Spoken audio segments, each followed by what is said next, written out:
श्री ओम नमः सिद्धेभ्यो। एष सुरासुरमणु सिन्धवन्दितं धोदगादिकं मलम् प्रणमामि वढ्यमाणं तीर्थं धम्मस्कातारं शेषे पुण्यतीर्थैरि ससौवसिद्धे विशुद्धसा भावे समणे अणाणदंस चरित तव वीर्यायारि ते ते सौवे समगम समगम पतेगमेव पतेगम वन्दामि अवट्टन्ते अर्हन्ते मानुषे खेते किच्चारिहन्ताळं सेद्दाळं तैणमो गणहाराळम् अज्जावैवगाळं साहूढं चैव सौवेसिं तेसिं विशुद्धदंसं प्राणपाणासमं समासेज्य उपसंपयामि सम्मं जतोणिवाण संपत्ति। प्रवचन सार परमागम चरणानी योग चूलिका माँ और ज्ञान तत्व प्रज्ञापन महाधिकार ज्ञापन महाधिकार गाथा 9 पृष्ठ 13। जीवो परिणमदि जदा सुहेण असुहेण वासुहो असुहो शुद्धेण तदा शुद्धो हवदि परिणाम स्वभावो। गाथा पर अपनी थोड़ी चर्चा हुई थी, एक दो जिज्ञासाएं आई हैं। अच्छा होता सब ग्रुप पे ही जिज्ञासा डालें ताकि सबको पता हो, मुझे सबको बताना नहीं पड़े। कोई बात नहीं, जो भी है सब स्वीकार है।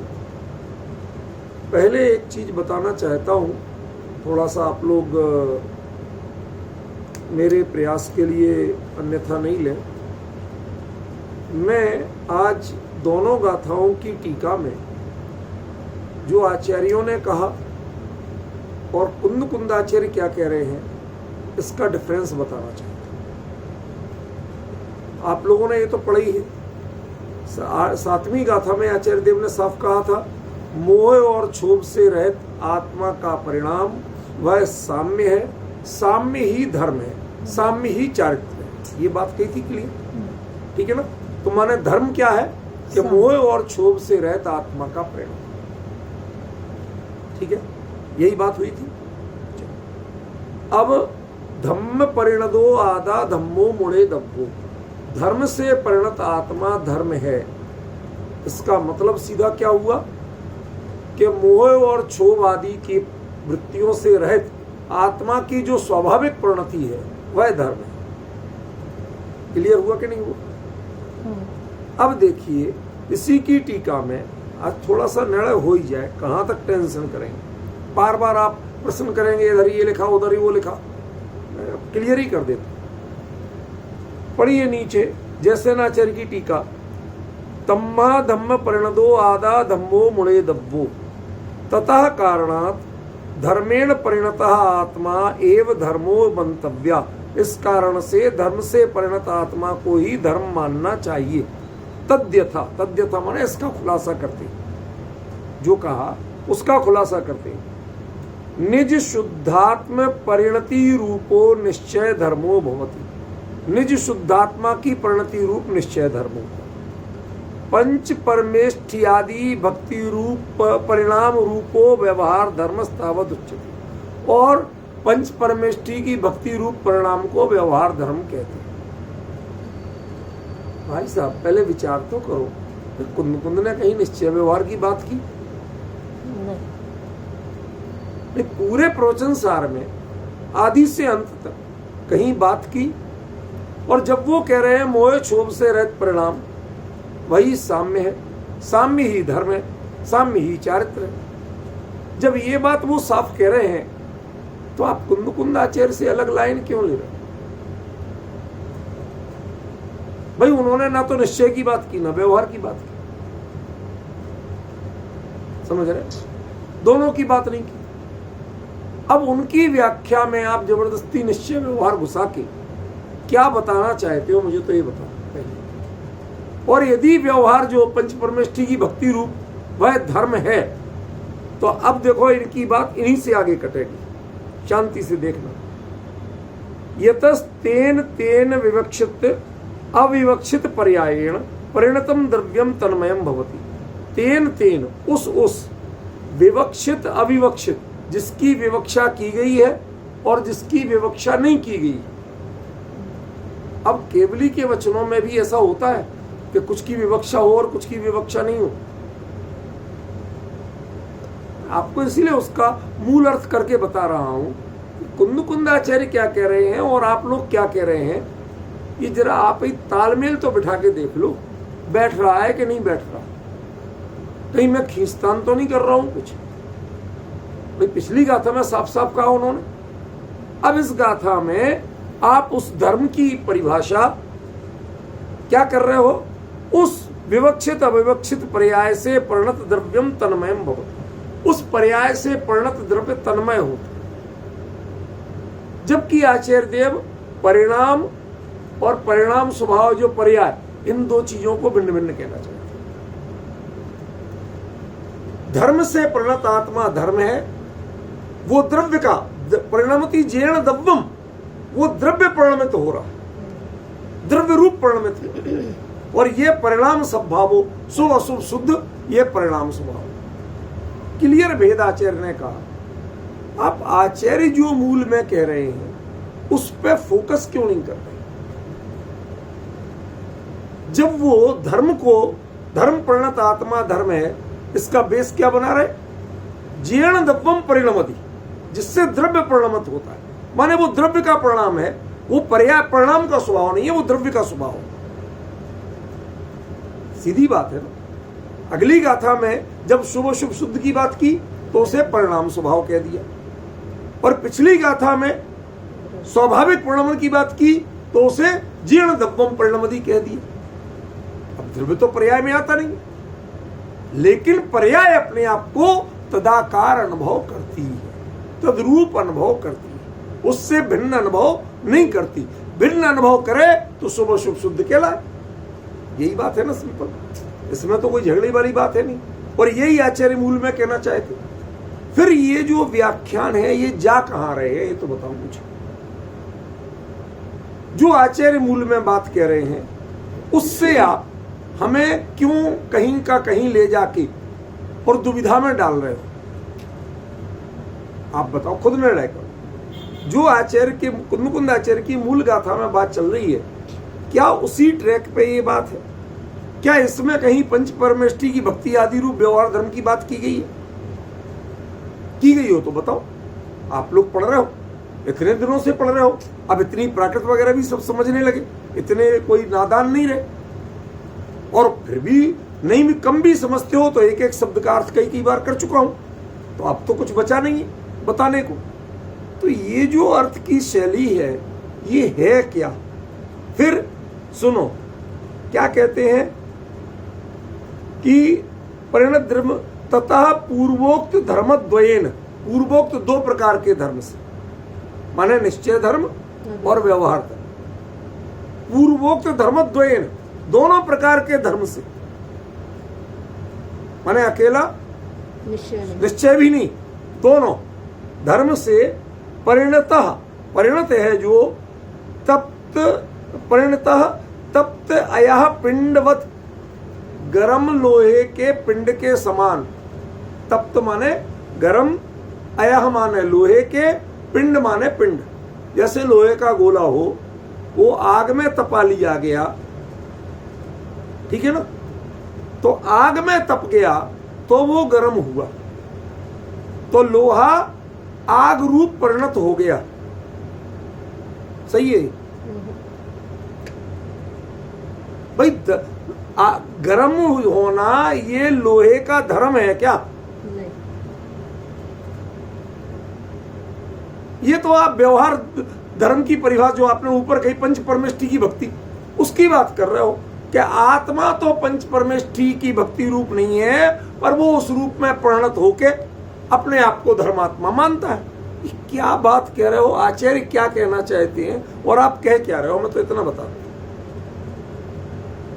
हमारी तो सारी दुविधा यहां है कि भगवान आचार्य क्या कह रहे हैं और आप क्या कह रहे हो, मुझे इन दो में तालमेल बता दो, हम समझ नहीं पा रहे।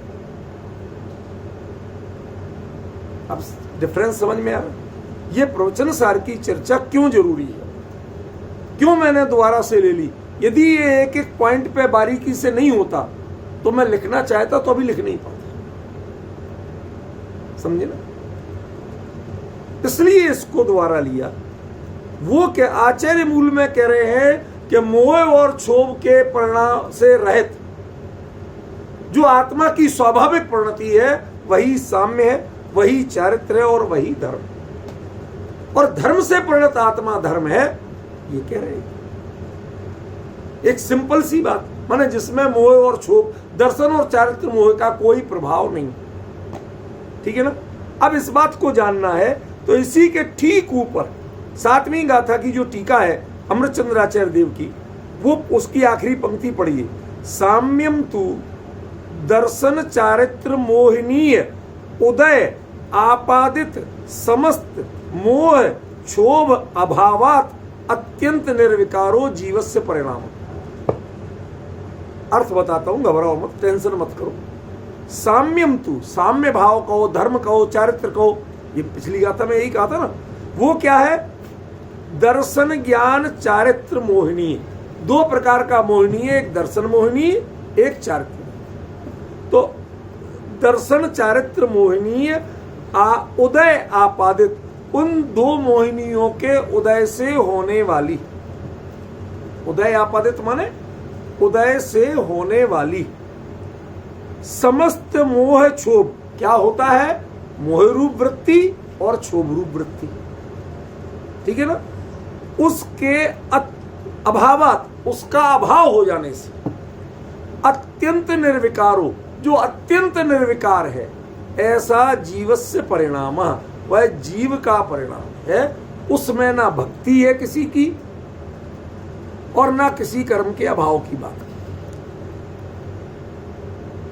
की। ये 7वीं गाथा की व्याख्या वही अमृतचंद्राचार्य कर रहे हैं।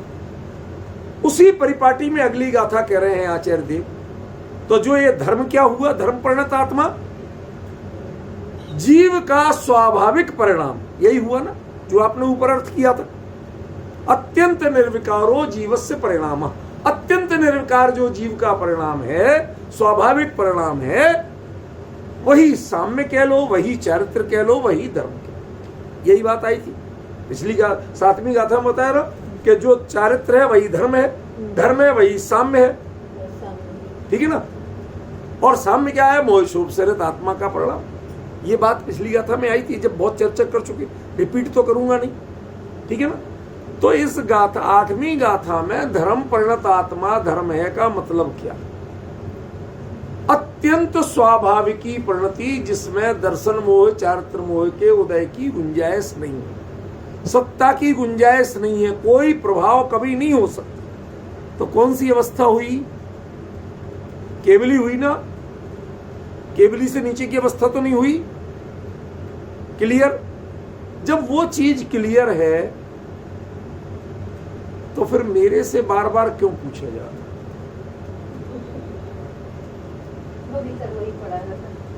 आप समझ रहे ना? ये दुविधाएं क्यों पैदा हो रही? ये दुविधाएं नीचे की टीका पढ़ने से पैदा हो रही। आचार्य देव साफ साफ कह रहे, उनके कथन में, प्रतिपादन में कहीं कोई झोल नहीं है, कहीं कोई कंफ्यूजन नहीं है, भ्रम की इतनी सी गुंजाइश नहीं छोड़ती। वो दो टूक सीधी सीधी बात कहते हैं। लेकिन समस्या कहां से पैदा होती है? सीधी बात में निश्चय व्यवहार घुसाने से समस्या पैदा होती है, क्योंकि इस ग्रंथ में निश्चय व्यवहार से बात ही नहीं, और आप उसे निश्चय व्यवहार लगा रहे हो जबरदस्ती। अब वो लगेगा कैसे? ठीक है, अब तपे हुए लोहे के पिंड की भांति, तो जो तपा हुआ है उसको धर्म कह रहे हो, तपने को धर्म कह रहे हो तो तपना, गरम, ये अग्नि के अंगारे को कहो, अग्नि की ज्वाला को कहो धर्म, तो समझ में आए। लोहे का पिंड का स्वभाव कहां से हो गया तपना? पॉइंट समझ में आया कि नहीं आया? ये सब कंफ्यूजन पैदा हो, सब भ्रम, इधर से उधर, उधर से खाल। इसीलिए मैंने बारंबार कहा, देखो कई बार बड़े ज्ञानियों की बात में ज्यादा पंडिताई नहीं दिखाना चाहिए। ज्यादा बोलोगे चोट खा जाओ। उतना ही बोलो जितना वो बता, चाहे 10 बार बोल लो, 20 बार बोल लो, लेकिन उनकी पटरी से उतरो मत। समझ गए? उनकी पटरी से हुए तो ड्रेलमेंट होगा और कुछ नहीं होगा। अब कहूं कुछ तो ये लगता है साहब देख लो, ये तो इतने बड़े बड़े आचार्यों से आगे बोल रहे हैं। मैं कहां बोल रहा हूं? मैं तो करूं कुंद कुंद आचार्य देव ये कह रहे हैं, भगवान आप उनके ही लाइन पे क्यों नहीं चल रहे हो? मेरी तो जिज्ञासा ही है। जब वह धर्म से प्रणत आत्मा धर्म कह रहे हैं, उसमें तुम व्यवहार क्यों लगा रहे हो? उन्होंने तो निश्चय व्यवहार कहा नहीं।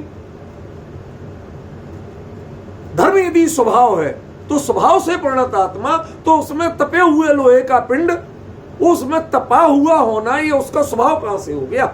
लोहे का, वो तो अग्नि का स्वभाव।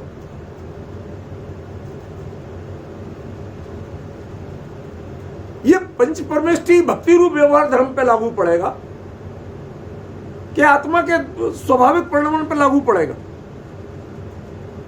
ये सारे डिफरेंसेस। मैं जो भी बात कह रहा हूं वो मूल आचार्य देव ने, और वो आज तक ना विरुद्ध निकली है। ये आगे की तो दावा नहीं करता मैं बहुत ज्यादा, नहीं तो हमें अपने आप में भ्रम होने लगेगा, हम व्यर्थ के मिथ्यात्व और अहंकार के प्रभाव में आ जाएंगे। इसलिए हम उससे बचना चाहते हैं हाथ जोड़ करके विनम्रता से। लेकिन अभी तक तो जो चर्चा अपन ने मूल गाथा से की है उसका कभी अंतर पड़ा नहीं है। आगे की और पीछे की गाथाओं से उसकी पुष्टि तो हुई है, विरोध आज तक नहीं है, क्योंकि हमने अपनी बताने की कोशिश ही नहीं की। कभी ये नहीं कोशिश की कि मैं ये कह रहा हूं। मैं तो हमेशा यही कहता हूं, भैया कुंद कुंद आचार्य देव क्या कह रहे हैं, हम तो उससे समझने की कोशिश कर रहे हैं। अब सही समझ पा रहे कि नहीं समझ पा रहे, हम आप चर्चा कर रहे हैं, सब साधर्मी विचार करें, खत्म कहानी। डिफरेंस समझ में आए? अब देखिए, और देखो आचार्य ने लगातार सावधानी रखी। यहां आत्मा कहते, वहां जीव कहते, समझ गए? अब वो कहते हैं, उसके बाद देखो क्या कहते हैं, अभी थोड़ा और पढ़ते हैं जयसेनाचार्य की टीका। तच्च पुनः उपा, नहीं थोड़ा ऊपर छूट गया, धर्मो भवति इति ज्ञातव्यम। वह धर्म है, तपे हुए लोहे के पिंड के समान आत्मा भी पंच परमेष्ठी की भक्ति रूप में परिणत होके धर्म रूप हो गया। मैंने निश्चय धर्म गायब कर दिया, अकेला व्यवहार धर्म दे दिया। दृष्टांत जो दिया वो व्यवहार धर्म का दिया, निश्चय धर्म का नहीं दिया। पर सुनो, तदपि कस्मात, वो कैसे होता है? उपादान कारण सदृशम ही कार्यम इति वचनात्। उपादान कारण जैसा हो कार्य वैसा ही होता है। तो उपादान कारण जो लोहे का पिंड है वो क्या अग्नि स्वभाव वाला है? तो उसका जो परिणमन है वो अग्नि रूप आप कैसे कह रहे? आप ही ने कहा ना, उपादान कारण सदृशम ही कार्यम इति वचनात्। उपादान कारण के समान ही कार्य होता, उससे विपरीत नहीं होता। तो ये जो आपने नियम बनाया भगवान, ये तो आप ही की बात से विरोध कर रहा है, उससे ही मेल नहीं खा रहा। फिर वो लोहे का जो पिंड तपा हुआ है वो उसके उपादान कारण में तो ऐसा नहीं था।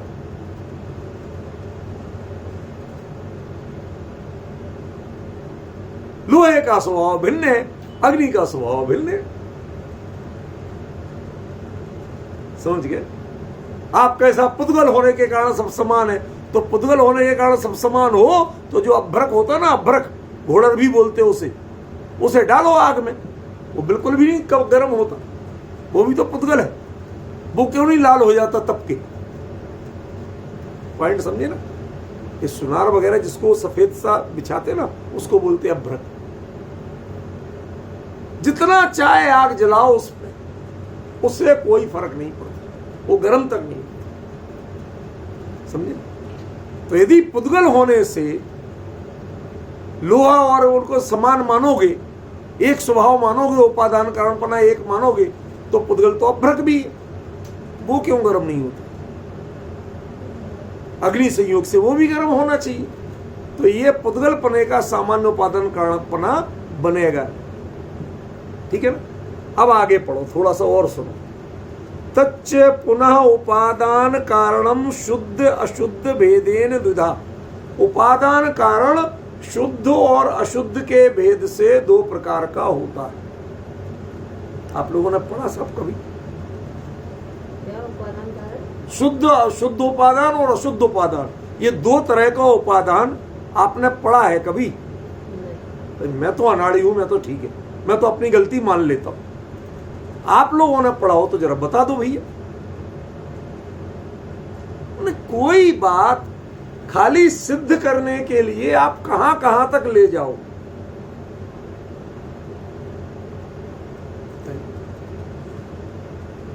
अशुद्ध उपादान कौन सा पढ़ लिया आपने?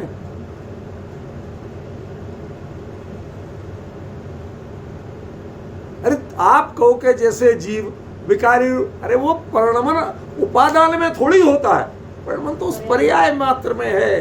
वो राग द्वेष मोह के विकार पर्याय मात्र के झलक है, वह वस्तु में थोड़ी। उपादान तो वस्तु का नाम है, उपादान परिणति का नाम थोड़ी।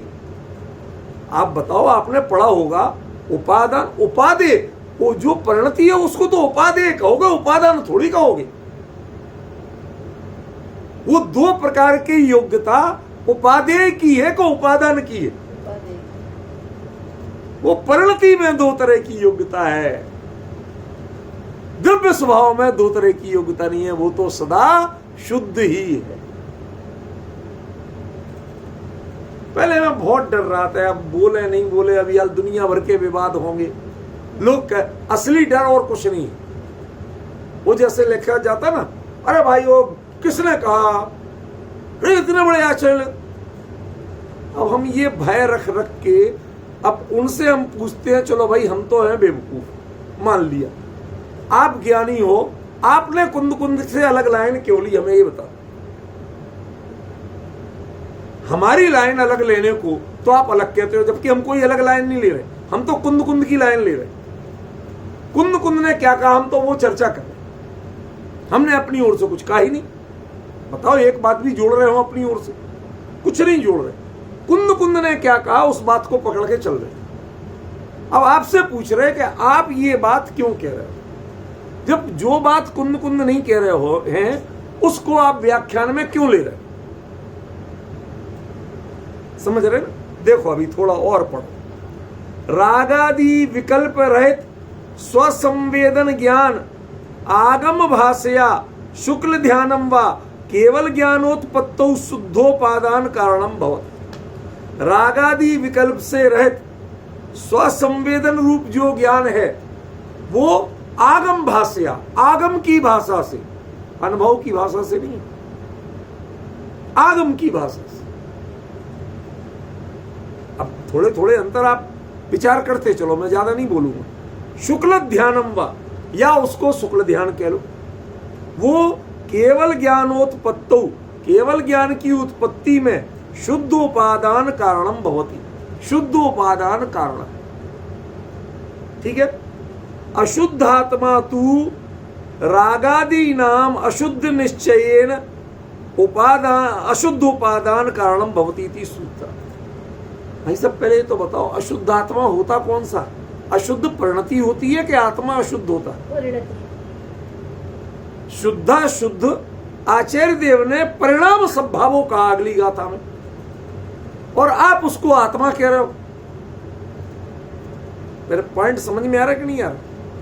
भाई जितना विकार है वो परिणति में सीमित है कि द्रव्य स्वभाव में घुसा हुआ है? नहीं, परिणति में। इतना तो आज थोड़ा सा भी अभ्यास हो वो भी जानते हैं। ठीक है ना? तो आप उपादान कारण में अशुद्ध घुसा रहे हो। हमें तो समझ में नहीं, क्योंकि अशुद्धि को कुंद-कुंदाचार्य देव कहते हैं सुहेण असुहेण शुद्ध जो भी होता है वो परिणाम स्वभाव है, वो द्रव्य स्वभाव नहीं है। और 8वीं गाथा द्रव्य स्वभाव की है, धम्मेण परिणतो आदा धम्मो मुड़े दब्बो, वो गाथा है। बात समझ में आ रही कि नहीं? कितनी क्लियर बात होते हुए अब असल में जो विद्वान और सब लोग जो ज्यादा पढ़े लिखे सब है वो इधर उधर की पढ़ पढ़ के दिमाग में कुछ भी हो यार, आचार्य ने लिखा तो है, अब लिखा है, बार बार मेरे पास बात आ रही थी, मैंने कि भाई साहब मैं आज पढ़ के बता देता हूं, आप सब लोग खुद विचार कर लो क्या लिखा है क्या नहीं लिखा है और क्या आप उससे सहमत हो। असल में पढ़ के जो पूरी तरह संस्कृत वगैरह नहीं जानते वो आधी अधूरी बात से कंफ्यूजन करते। मैंने कहा मैं तो एक एक शब्द से पढ़ूंगा और एक एक शब्द का अर्थ करूंगा।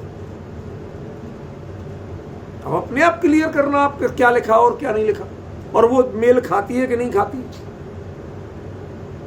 मैंने आचार्य जब साफ कहते जा रहे हैं शुभ अशुभ जो है वो परिणाम स्वभाव है और उसको आप क्या कह रहे, अशुद्ध आत्मा। क्या बात कर रहे हैं, आत्मा अशुद्ध होता है क्या? और आत्मा अशुद्ध हो जाए तो उसे कौन शुद्ध कर सकता है? 3 लोग में कोई शुद्ध नहीं कर सकता। समझ गए? ये कितने ऐसी ऐसी बातें हैं और ये सूत्रार्थ बता रहे कि ये सूत्र का अर्थ है। ये सूत्र में कहां कहा गया भैया, धम्म प्रणदो आदा धम्मो मुड़े दब्बो, वो भी मुड़े दब्बो क्रिया का प्रयोग किया। भाई तुम जान लेना समझ लेना, दुनिया को समझाने के लिए नहीं है, ये समझने की चीज है। जब उस भूमिका में पहुंचोगे या उस अनुभव को करोगे तो समझ में आएगा, शास्त्रों से पढ़ के समझ में नहीं है, नहीं तो ऋणादब्बो होता। आगम वचनेन ऋणादब्बो और अनुभव द्वारा मुड़े दब्बो। समझ गए? ये कितना अंतर आचार्य देव ने किया। अब आगे पढ़ो और आज हो ही जाए। एवं चारित्रस्य संक्षेप सूचन रूपेण द्वितीय स्थले गाथा त्रयम गतम। अब 3 गाथाओं को जबरदस्ती अलग कर रहे, अगली गाथा को अलग कर रहे। ये वर्गीकरण कुंद ने कहीं नहीं किया। उन्होंने एक अधिकार पूरा एक साथ चलाया और उनमें परस्पर अनुस्यूत है, जुड़ी हुई है, पिरोई हुई है, सांकड़ में सांकड़ पिरोई हुई है। वो चीज को नहीं देख रहे। मेरी पीड़ा समझ में आ रही? वो चीज नहीं देख रहे जो फिर जो शुभ अशुभ शुद्धपना है, ये केवली के ज्ञान में, भगवान आपके ज्ञान में ये शुभ अशुभ शुद्धपने की सत्ता कहां है? आत्मा तो धर्म से परिणत आत्मा धर्म है, ठीक है, वो तो आज तक विकारी हुए ही नहीं। तो यदि ऐसा है तो ये शुभ अशुभ की सत्ता है कहां? अधर्म में लटके हैं, पुद्गल ने अपना स्वीकार करता नहीं क्योंकि उसमें संवेदना नहीं। भाई पुद्गल माने वो भले ही निमित्तपना अपना कुछ भी कह ले, लेकिन वो माने कि हाँ मैं शुभ शुभ रूप परिणमित होता हूं, तो पुद्गल तो परिणमित होता नहीं, ये तो तय। और जीव के तो मानने को तैयार नहीं हो, तो है किसके? तो आचार्य ने कहा परिणाम संभावो, इसको मात्र परिणाम पर्याय तक देखना, वस्तु में देखने में चले। तो परिणाम क्या है कि जदा वो उस काल में जिस काल में ये रागादि हुए, उस काल के परिणाम में वो रागादि की सत्ता है, वस्तु में सत्ता नहीं। आप कहें कि ये क्या चक्कर है? कहते परिणाम भी सत्य है, असत नहीं। उत्पाद भी सत्य है, व्यय भी सत्य है, ध्रुव भी सत्य है। तुम ध्रुव सत्य में उत्पाद और व्यय सत्य को क्यों ढूंढ रहे हो? जो धर्म है वो ध्रुव सतरूप परिणति है। और शुभ अशुभ है, ये उत्पाद व्यय सत में परिणत होने वाली चीजें, झलकने वाली चीजें। ख्याल में ये परिणाम स्वभाव है। परिणाम में ये सामर्थ्य है कि वो ऐसे परिणम सकता है राग द्वेष रूप, लेकिन द्रव्य में ये सामर्थ्य नहीं है कि वो राग द्वेष रूप परिणम सकता है। दो चीजें भिन्न भिन्न। क्या परिणाम में सामर्थ्य है कि वो शुद्ध या शुद्ध दोनों रूप परिणम सकता है, शुभ शुभ शुद्ध रूप परिणम सकता है, लेकिन द्रव्य में ये सामर्थ्य नहीं है। द्रव्य तो हमेशा धर्म रूप स्वभाव रूप ही परिणमता है। द्रव्य का परिणमन जो होगा वो स्वभाव रूप ही देखा जाएगा, वो कभी विभाव रूप हो ही नहीं सकता। इसके लिए अभी मुकेश जी हैं जो इसके लिए मैंने उस समय स्पष्टीकरण दिया था, आज भी मुझे अच्छी तरह याद है। मैंने ये बताया था कि भैया एक बात बताओ कि श्रद्धा नाम के गुण ने जो कार्य किया वो अपने अनुरूप किया के विपरीत किया। श्रद्धा गुण का काम है किसी ना किसी में अहमपना करना। अहमपना करना ये काम है, किसमें करना ये गारंटी उसमें लिखी है क्या? तो बताओ वो अशुद्ध कहां होगा? समझ में? आपने अशुद्धि कह दी क्योंकि तुम दुखी हुआ। दुखी कैसे हुआ? कि मैंने पर में अहमपना किया था। तो ये गड़बड़ी किसमें हुई? वस्तु में हुई कि परिणमन में हुई? परिणमन में हुई। तो ये परिणाम का स्वभाव है, आत्मा के स्वभाव में ये घुसा हुआ नहीं है। श्रद्धा नाम के गुण में ये डेफिनेशन नहीं है कि वो किसमें अहमपना करे। श्रद्धा नाम के गुण में एक डेफिनेशन है कि वो अहमपना स्थापित करे। चारित्र नाम के गुण में डेफिनेशन है कि वो उसमें रमणता करे, रमे, जम जाए। समझ गए? दोनों अपना अपना काम करते हैं। अब आपकी अशुद्धि काय में है? क्या पर और स्व, और पर और स्व भी ये शुद्ध क्यों हो गए और एक शुद्ध क्यों हो गया? क्योंकि एक से आपको मजा मिलता है, एक से आपको कष्ट मिलता है। समझिए, वो बीरबल के बैगन की तरह कहानी है। अकबर को अच्छे लगे, बीरबल ने कह दिया महाराज जी सिर पे मुकुट रखा है, शाम को पेट में दर्द हुआ, कहते बेगुन नाम पड़ा है। तो तुम परिणामों की व्याख्या कर रहे हो शुभ अशुभ के कारण, सुख और दुख के कारण। यदि जिसमें सुख और दुख नाम का जो संवेदन नहीं है, उनकी परिणति शुद्ध होती है या अशुद्ध होती है कि नहीं? नहीं है ऐसा। सुनो, लड्डू है ना, लड्डू बढ़िया देसी घी में बनाना, घर के पिसे बेसन का बनाना, बढ़िया बूंदी एवन, क्या उसे घर के बने बूरे छने चाशनी बढ़िया से बढ़िया में करना, खूब केसर बादाम इलायची सब डालना, ठीक है ना। उसके बाद उसको नाली में गिरा देना और उठाना। अब बताओ वो लड्डू है कि नहीं है? अरे तुम्हारे खाने लायक नहीं बचा इसलिए तुम उसे गंदा कह रहे हो। लड्डू वो पुद्गल की परिणति, पुद्गल रूप है, उसने कब ऐतराज किया? समझ रहे ना? तो आपकी जो व्याख्याएं हैं वो सिर्फ परिणाम स्वभाव में घटित होती हैं, वस्तु स्वरूप पे घटित होती नहीं है।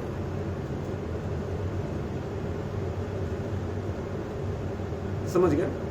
कुंद कुंद साफ कह रहे कि हाँ, उस समय में इस जीव के श्रद्धा और चारित्र गुण की परिणति ऐसी ऐसी थी, शुभ अशुभ शुद्ध रूप थी।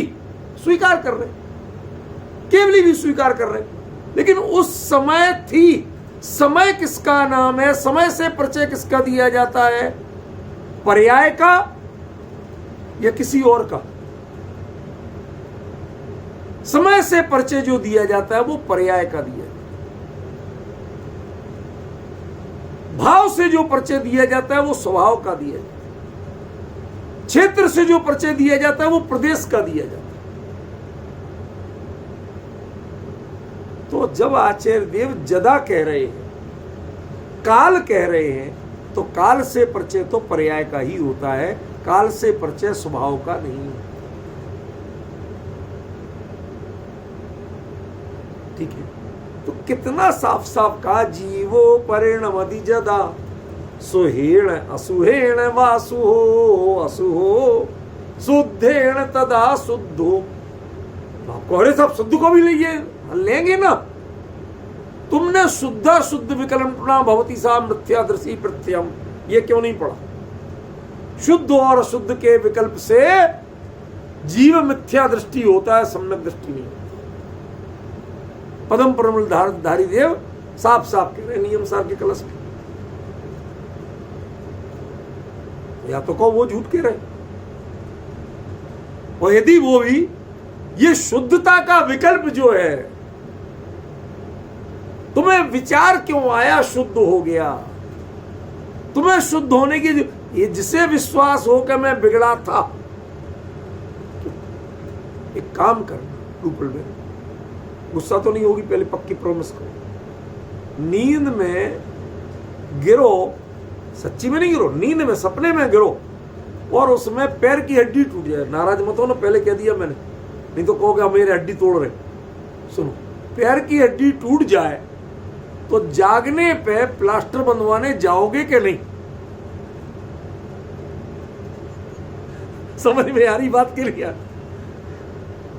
कहते भाई यदि बंधवाने ही है ना तो वापस सो जाओ और जाके बंधवा लेना। अभी जाओगे तो डॉक्टर कहेगा टूटी ही नहीं, बांधू का है पे। मेरी बात समझ में आ रहा कि नहीं? क्या अभी सही घटना हुई, नाम नहीं बताऊंगा, अपने मुक्षु समाज के एक वडील है, उनके लिए हमसे कहते किसी समय कि हमें फला स्टोन की समस्या पेट में, तो हमारे पास भाई ने कोई जानकारी थी कहीं से, तो मैंने वो दवाई इमरजेंसी उनको भिजवाई। हमने कहा कल सुबह ही लेना, और 7 दिन तक कुछ मत करवाना, कोई ऑपरेशन, 7 दिन बाद जाके जांच कराना, यदि पथरी मिले तो करवा लेना ऑपरेशन। अब वो नहीं माने, दवाई भी खाई, बेचैनी रही, मैं तो जा रहा हूं ऑपरेशन कराने। वहां गए तो डॉक्टर ने पहले कोविड का टेस्ट किया, तो भाग की बात देखो कोविड पॉजिटिव निकला है। डॉक्टर ने कही 7 दिन तक क्वारंटाइन रहो, 7 दिन बाद आना जब ठीक हो जाए। 7 दिन बाद पहुंचे तो वो कहता भाई साहब कहाँ की पथरी थी, हमें अल्ट्रासाउंड करना पड़ेगा। आज किस हालत में, उस हिसाब से तो ऑपरेशन तय करूंगा, 8-10 दिन पुरानी बात पे तय थोड़ी करूंगा। अब जब अल्ट्रासाउंड किया कहते पथरी है ही नहीं, ऑपरेशन काहे का करें? अब डिफरेंस समझ में आ रहा कि नहीं? करें काहे का, किस आधार पे करें? ऐसी केवली कहते हैं कि मेरे ज्ञान में जो शुभ शुभ शुद्धता है, वो जो आपकी तथाकथित शुद्धता है ना, वो कहां थी? परिणाम संभावो, स्वभाव में तो मात्र धर्म बसता है, शुद्धता भी स्वभाव में नहीं होती। क्यों? वो अशुद्धता की अपेक्षा के बिना शुद्ध नहीं कहा जाता। जिसके पथरी नहीं हो उसके लिए इलाज नहीं बताया जाता, ऑपरेशन नहीं बताया जाता। डॉक्टर ने भगा दिया, काय का ऑपरेशन कर? अशुद्ध हो तो शुद्ध कहे। समझ में? उल्टा डॉक्टर धीरे से पूछता, भाई साहब तुम्हारे पिछली रिपोर्ट में तो थी और इसमें नहीं है, क्या किया था? ये यहां कह रहे हैं कि पिछली परिणति में तुम्हें ऐसा था और अब की परिणति में ऐसा नहीं है। किया क्या था? कि कुछ नहीं किया था, ये किया था। ये अशुद्धि कब तक थी? कि जब तक मैं करता था ना, जब तक अशुद्धि थी। करता था, शब्द ध्यान देना, शब्द ध्यान देना, पकड़ के रखना, क्योंकि अगली सारी चर्चा इसी पे आने वाली है। देखो सुनो, बताता हूं क्या कहते हैं जी। अगली इसी वही आचार्य टीका लिख रहे हैं अगली गाथा की। जीवो परिणमति जदा सुहेण असुहेण वा जीवः कर्ता। जीवः कर्ता, जीव माने कर्ता, जो अपने आप को कर्ता मानता। जीव माने ज्ञाता नहीं, ज्ञाता माने आत्मा, और कर्ता माने जीव। देखो अभी ये अर्थ आप ही कर रहे हो कि मैं कर रहा हूं? जीवा कर्ता यदा परिणमति सुवेन स्वेन वा परिणामेन, जब वह सो परिणाम से मैंने उसका कर्तापना मानता है तो ये चीजें हैं। यदि कर्तापना नहीं माने तो ये दोष ही नहीं लगते तेरे ऊपर। ये कर्ता भाव की विकृतियां हैं। यदि आप अकर्ता रूप में रह जाओ तो ये विकृतियां आप पर लागू नहीं पड़ती। समझ गए? अकर्ता रूप में रह जाओ, विकृतियां लागू नहीं पड़ेंगी, इनके आरोप आप पर लागू नहीं पड़ेंगे। कर्ता हो जब तक ये लागू पड़ते। तो पिछली गाथा में जो आप कह रहे थे पंच परमेष्ठी की भक्ति रूप परिणाम व्यवहार ये क्या कह रहे थे? ये कर्ता भाव नहीं। अरे स्वभाव से हटके जो भी परिणाम होगा वो कहां जाएगा भैया? मुझे बताओ तो सही, किस खाते में जाएगा? समझिए, इसके कर्तापने के मैं कुछ कर सकता हूं, ये आकर्षण जिसके निकल जाए उसकी प्रणति घर से बाहर क्यों जाए? जब तक करने की गुंजाइश है, जब तक दुनिया में भटकती है। जब करने की गुंजाइश खत्म हो जाए तो अकर्ता जीवोयम स्थिति विशुद्धता स्वरस्ता। अमृतचंद्राचार्य देव समय सार में कलश कहते हैं अकर्ता जीवोयम, ये जीव अकर्ता है, स्थित ये तय हो गया, खूंटा गाड़ दिया मैं। विशुद्धा स्वरस्ता, ये अपने स्वरस के कारण। अब इसे पर की विकल्प की भावना भी चली गई तो ये अकर्ता हो गया। और जब तक पर का विकल्प भी है तब तक ये करता। विकल्प का परम कर्ता, विकल्प कर्म केवलम। ये पढ़ा है सबके? नहीं पढ़ा?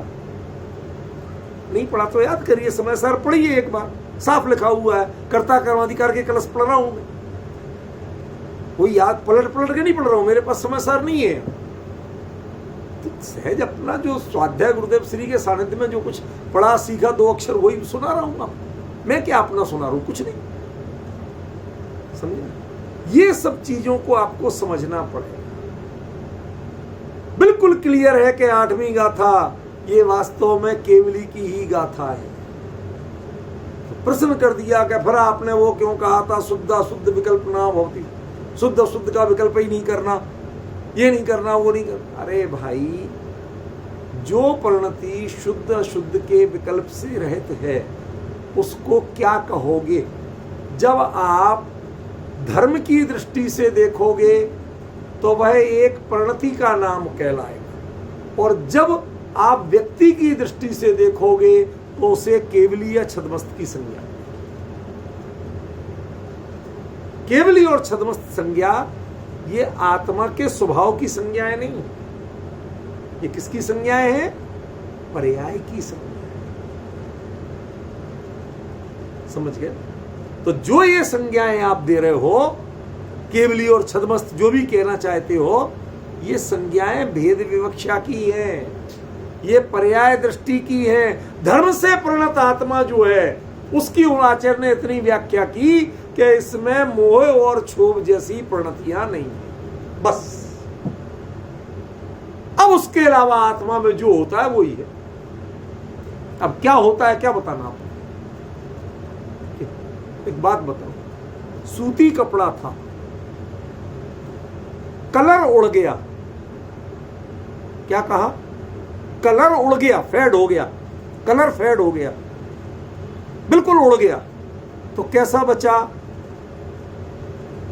सफेद बचा। इसमें पूछने की बात है क्या? क्योंकि सफेद तो कपास, सूती कपड़ा कहा ना मैंने, कपास तो सफेद ही पैदा होती है, वो उसका स्वरूप है। कैसा बचा? कि ये तो कलर उड़ गया, माना सफेद कलर उड़ गया नहीं कह सकते आप। सब कलर उड़ सकते हैं, सफेद कलर नहीं उड़ता, तो वो तो उसका होता है। ऐसे ही यो धर्म रूप मोह और क्षोभ के कलर उड़ सकते हैं, ज्ञायक पने का कलर कभी उड़ता नहीं। क्या आचार्य ने इतना स्पष्ट स्पष्ट समझाया, इतनी स्पष्ट चर्चा, उसके बावजूद भी हम कहीं ना कहीं अरे कोई बात कभी दृष्टांत रूप में कहीं से कही जाए तो हम तो दृष्टांत भी अक्सर सिद्धांत के देते हैं। तो दृष्टांत रूप में जब कही जाए तो दृष्टांत को एक देश लागू करना, सर्वदेश लागू मत करना। ये तो मैं हमेशा कहता रहता हूं, ठीक है ना। थोड़ा सा समझने की कोशिश करें। ये विषय दुविधा का नहीं है। आज मुझे कुछ और चलाना था, पौन घंटा किसी और चर्चा पे निकल गया, पर वो बुरा नहीं है। कोई जो प्रश्न करने वाले अपने आप को खेद खिन्न नहीं करे, क्षमा नहीं मांगे, आपने अच्छा किया। इस बहाने कई विषय स्पष्ट हो गए, ठीक है।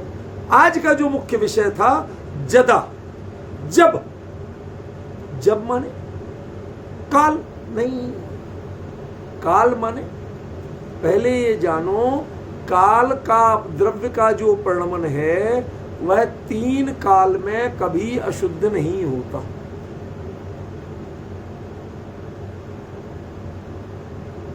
शुद्ध अशुद्ध के भेद मुख्य रूप से जीव में और गौण रूप से पुद्गल की प्रणतियों पर लागू होते हैं। धर्म, अधर्म, आकाश, काल, इन 4 में शुद्ध अशुद्ध के विकल्प लागू नहीं होते,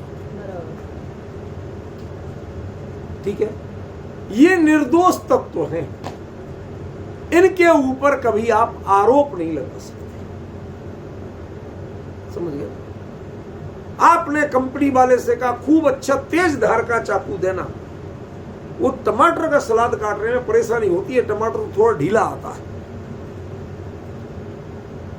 ठीक है, उसने बना दिया। अब आप उससे कर रहे थे, थोड़ा सा अंगूठा भी चला दिया।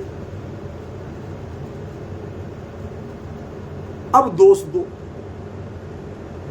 तो यदि दोष भी दिया जाएगा तो उस चाकू को कोई मारे और आपका अंगूठा कट जाए तो व्यक्ति को फांसी मिलेगी या सजा मिलेगी कि चाकू को मिलेगी?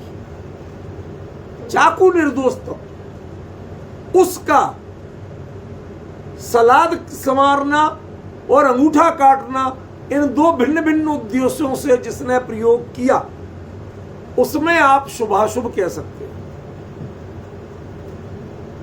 सलाद संवारना आप कह लो भाई इसीलिए तो लाए थे, शुभ हो गया, ठीक है ना। अंगूठा कटना अशुभ हो गया। ये सब आपके विकल्प हैं कि वस्तु के विकल्प हैं? नहीं, हमारे। चाकू का विकल्प तो एक ही है, अच्छी तेज धार का चाकू माने बेखटके एक इशारे में कट जाए, एक इशारे में टमाटर कट जाए तो आप खुश होते हो, कितना बढ़िया चाकू लाए, और उसी इशारे में अंगूठा कट जाए तो हाय राम, कहां से हत्यारा चाकू लाए। ये तो तुम्हारे विकल्प हैं भैया, ये चाकू का अपराध नहीं है, वो तो बिल्कुल निरपराध तत्व। ऐसे काल द्रव्य, जदा की बात कर रहा हूं मैं, इधर उधर की बात नहीं कर रहा, ध्यान रखिएगा। जदा, जिस काल में ये परिणतियां होती हैं, जिस काल से ये परिणतियां पहचानी जाती हैं, काल द्रव्य की जिस परिणमन में ये शुभ अशुभ पहचाने जाते हैं, वो काल द्रव्य का वह परिणमन, वो काल की पर्याय, वो समय अत्यंत निर्दोष तत्व। हजार विकारी चीजें लदी रहे, लेकिन वो विकारी आज तक 100 अपराधियों के हाथ में रहते हुए भी चाकू आज तक अपराधी सिद्ध नहीं हुआ हो पूरी दुनिया में, तो बता दो। चाकू को सजा दी गई हो तो बता दो। आप अपने गुस्से में जरूर बोले अरे का हत्यारा चाकू लाओ, नाली में आप जो चाहे कर लो, उसका अपराध बिल्कुल नहीं। ख्याल में तो पहली चीज जानो कि जिस काल में वो परिणमन हुआ, ये चर्चा रूपलबेन बहुत सूक्ष्म है, इसको गंभीरता से लेना। जिस काल में वो परिणमन हुआ, काल द्रव्य का वो परिणमन, उसी समय में जो काल का परिणमन है समय रूप, वह अत्यंत निर्दोष है कि नहीं? तो आपके लिए अमावस्या खोटा मुहूर्त और पूर्णमासी शुभ मुहूर्त कैसे होता? हमारी अपनी मान्यता। अपनी मान्यता क्या होती है? सीधा बोलो ना, मिथ्या मान्यता है। मिथ्या मान्यता। आप जरा सही बोले, हमें तो उत्तर सीधा सीधा चाहिए, गोल मोल उत्तर नहीं चाहिए, समझे? ये मिथ्या मान्यता है, क्योंकि काल द्रव्य का प्रणमन आज तक अशुद्ध नहीं हुआ, उसके स्वभाव में ही नहीं है, या यहां तक कि उसके पर्याय स्वभाव में भी नहीं है कि वो अशुद्ध हो। चार द्रव्यों के पर्याय स्वभाव में भी ऐसी योग्यता नहीं है कि वो चाहे तो अशुद्ध हो जाए। तो काल द्रव्य का जो प्रणमन है, जिस समय आपने अत्यंत निकृष्ट भाव किया, साथ में नरक जैसा कर्म बांधा, उस शुभम चक्रवर्ती ने नमोकार मंत्र लिख के मिटाना जो भी किया था, हम तो शब्द बोलने में डर लगता है, वो जो कुछ भी किया था, जिस समय उसने साथ में नरक का बंद किया, उसी समय कोई मोक्ष भी गया था। ये काल में कोई दोष नहीं। मेरे पॉइंट समझ में आ रहा नहीं है? उसी काल में कोई मोक्ष भी गया था। तो बताओ, काल का प्रणमन, वो काल का मुहूर्त शुभ हुआ कि अशुभ? कि ऐसा जो मोक्ष गया उसके लिए तो शुभ हुआ, और जो नरक गया उसके लिए अशुभ हुआ। कहते भगवान तुम्हें कोई नहीं सुधार सकता। काल द्रव्य का प्रणमन तो अशुभ और शुभ होता ही नहीं, फिर भी तुम्हें दिखाई दे रहा है। अभी तक तुम वहीं अटके पड़े हो, अभी तक तुम मुहूर्त पे अटके पड़े हो। मैं सारे अंधविश्वास छोड़ना चाहता हूं, पंडित जी कोई अच्छा सा मुहूर्त बताना। ऐसी मूर्खता में अटके पड़े। अरे अंधविश्वास छोड़ना तो छोड़ दो ना, उसके लिए मुहूर्त क्या देखना? क्यों? कभी किसी पंडित से जाके पूछना, पंडित जी मैंने काले सांप को पकड़ लिया, मुहूर्त बताओ कब छोड़ूं? पूछोगे? जाओगे किसी पंडित के पास? अरे जब दिख जाए तुरंत छोड़ो भैया। ऐसे ही जो मिथ्या मान्यताएं हैं, जब वो मिथ्या नजर आ जाएं, तत्काल छोड़ दो। इसमें काल को ढूंढने मत जाना, काल को अच्छा बुरा सोचने मत जाना। जदा जिस काल में तो जीव की जो परिणति है शुभ अशुभ, वो परिणाम स्वभाव काल का नहीं है, वो परिणाम स्वभाव जीव का है। उसमें काल का कोई लेना देना नहीं है। साहब क्या करें, पता नहीं कैसा मुहूर्त था जो हमारे साथ ऐसा घटित हुआ। ये बातें सिवाय अज्ञान की और कुछ नहीं। समझ रहे? तो अभी एक बात क्लियर कर दो भाई साहब, फिर पंचकरण के लिए मुहूर्त क्यों सुधवाते हो?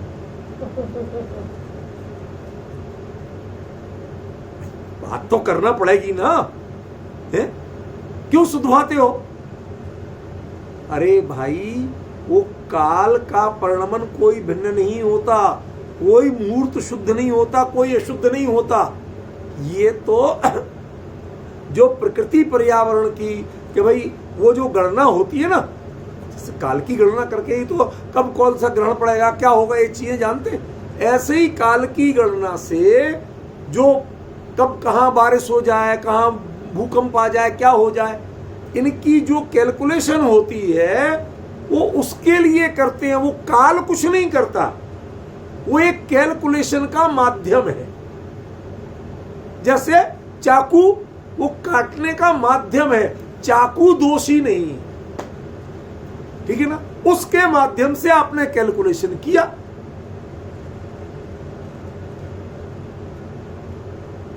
अभी एक दिल्ली में किसी का मर्डर,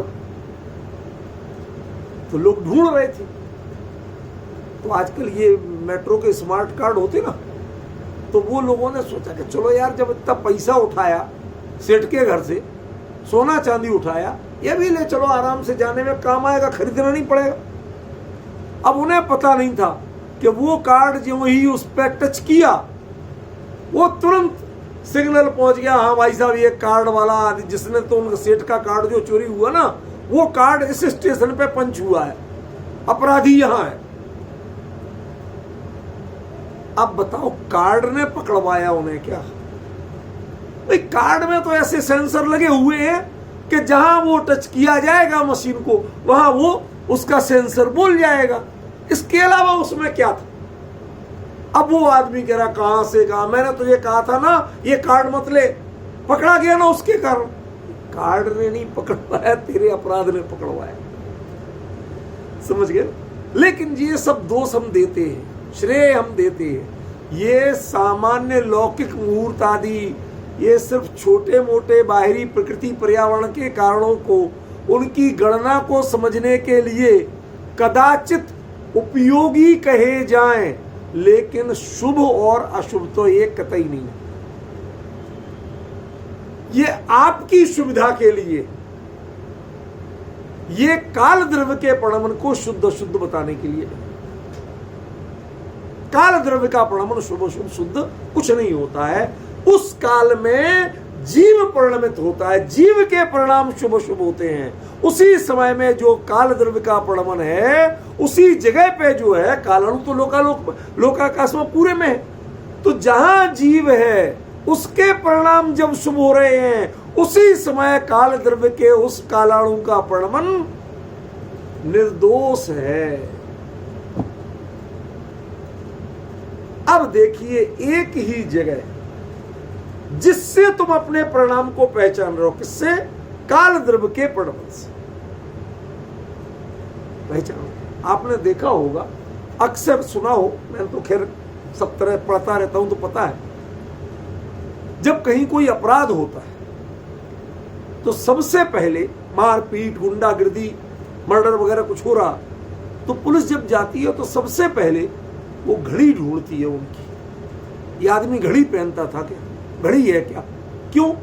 कि जब मार कुटाई होगी, आदमी बचने को, तो सबसे वो घड़ी को उतार के तो करेगा नहीं, तो वो प्रायः कहीं फेंकेगी, दीवार से टकराएगी तो बंद हो जाती। समझ गए?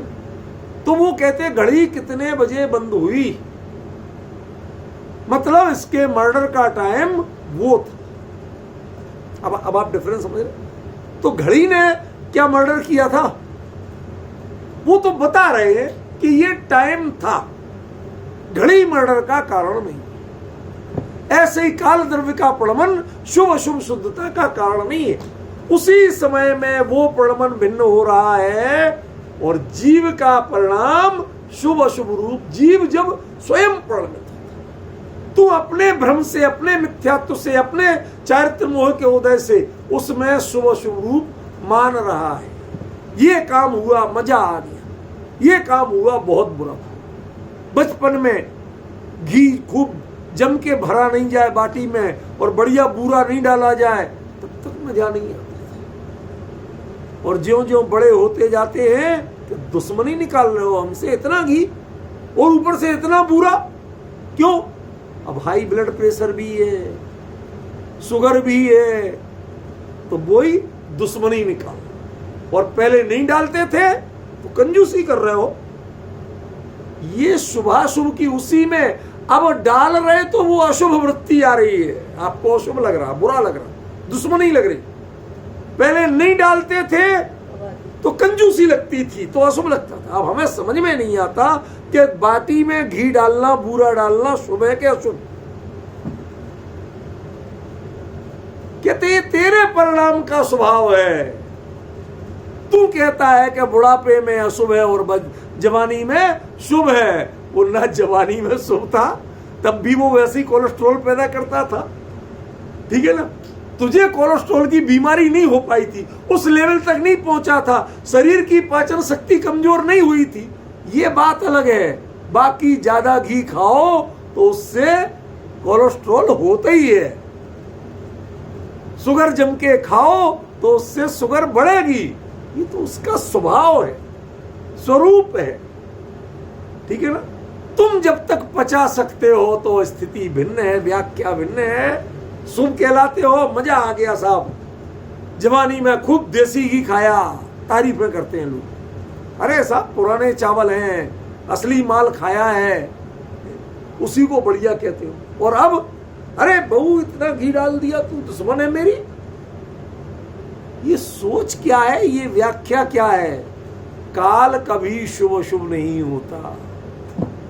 आप अपने प्रयोजन से उसी की शुभाशुभ रूप व्याख्या करते हैं। समझ में आया? एक कोई व्यक्ति तय कर ले कि भाई कुछ भी हो जाए मुझे सातवें नरक जाना ही है, तो उसके लिए सबसे आइडियल परिणाम क्या होंगे? शुभम चक्रवर्ती जैसे कि भरत चक्रवर्ती जैसे? क्यों उल्टा सीधा बोल रही हो? क्या प्रश्न किया सुना? कोई व्यक्ति ये तय कर ले कि मुझे सातवें नरक जाना ही है, अब आ गई है? ये तो तुम्हारा प्रयोजन क्या था, उसी से वह चीज इष्ट हो सकती है, और जिसका प्रयोजन बुरा नहीं हो उसको अनिष्ट हो सकता है। समझ में आया कि नहीं? इसलिए भाई बहुत सोच समझ के चलना। इस गाथा में जदा शब्द बहुत गहरा है। वो जो काल का परिणमन उसी समय नितांत निर्दोष है, तो जीव अपने मान्यता से अपने आचरण से कुछ भी करे, ये मेरे लिए भला ये मेरे लिए बुरा, बाकी जीव की जो पर्याय है वो भी काल द्रव्य की तरह निर्दोष ही होती है। शुभ अशुभ परिणाम स्वभाव से कही जाती है, वस्तु स्वभाव से नहीं कही जाती है। यही चर्चा अगली गाथा में प्रतिफलित होगी। ये कल ये गाथा थोड़ी चलेगी, फिर अगली गाथा चलेगी, तो आपको लिंक समझ में आ जाएगा कि क्या कह रहे थे। ठीक है, आज समय हो गया।